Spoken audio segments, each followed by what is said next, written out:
Human டச்னா எல்லாருடைய மைண்ட்லேயுமே நம்ம Johnny ஸ்டாம் தான் வந்து நிற்பாரு. பட் இவர் செகண்ட் ஹியூமன் டச்னு சொன்னால் உங்களால் நம்ப முடியுதா? Marvel, Spiderman and captain America எல்லாருமே உருவாக்குறதுக்கு முன்னாடி 1939 நேமோரை தொடர்ந்து இந்த வெரி ஃபர்ஸ்ட் ஹியூமன் டச்சை உருவாக்குறாங்க ஜிம் ஹேமண்ட். அந்த சமயத்தில் வேர்ல்டு வார் 2ங்கிறது காமிக் புக்கில் நடந்துட்டு இருந்திருக்கும். இதில் இந்த வேர்ல்டு வார் 2க்கு சப்போர்ட் பண்ணுற மாதிரியும் மனிதர்களுக்கு பெரிய எந்த ஒரு ஆபத்தும் வராத ஒரு பவர்ஃபுல் சூப்பர் ஹீரோவை ஆர்டிஃபிஷியலாக உருவாக்க போகிறோன்னு சொல்லி ஃபீனியஸ் ஹார்டன் அப்படிங்கிற ஒருத்தர் ஒரு சிந்தட்டிக் ரோபோவை உருவாக்குறாரு. கிட்டத்தட்ட விஷன் மாதிரின்னு சொல்லலாம். இந்த ரோபோட்டோட ஆர்டிஃபிஷியல் ஸ்கின்னுங்கிறது ஆக்சிஜனோட கான்டாக்டில் வரும்போது எரிய ஆரம்பிச்சிடும். இந்த பப்ளிக்காக ப்ரெசென்ட் பண்ண அந்த சமயத்தில் பார்த்தீங்கன்னா எரியும் போது மக்கள் எல்லாருமே இதுக்கு ஹியூமன் டச்சுங்கிற ஒரு பேரை கொடுத்தாங்க.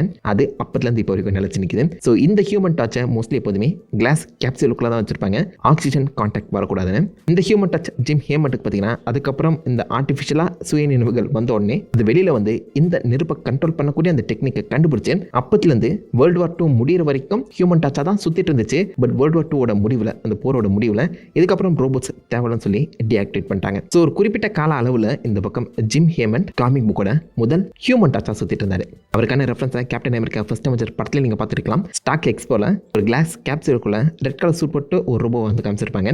வேற யாரும் இல்லை, ஜிம் ஹேமண்ட். அந்த சிந்தட்டிக் தான் எம்சியூக்குள்ளே இருக்கு. இதை தொடர்ந்து ஜானி ஸ்டாம் உடம்புல நெருப்பு வச்சு பறக்கும்போது அதை பார்த்த மக்கள் ஹே இங்க பாரு ஹியூமன் டச் போல உடம்பு முழுக்க நெருப்பு எரியுது அப்படின்னு சொல்லி கூப்பிட ஆரம்பிச்சாங்க. அப்படி மக்களா கொடுத்த பேரை ஜானி ஸ்டாம் ஹியூமன் டச்னு சொல்லி தனக்கான பேரா மாத்திக்கிட்டாரு.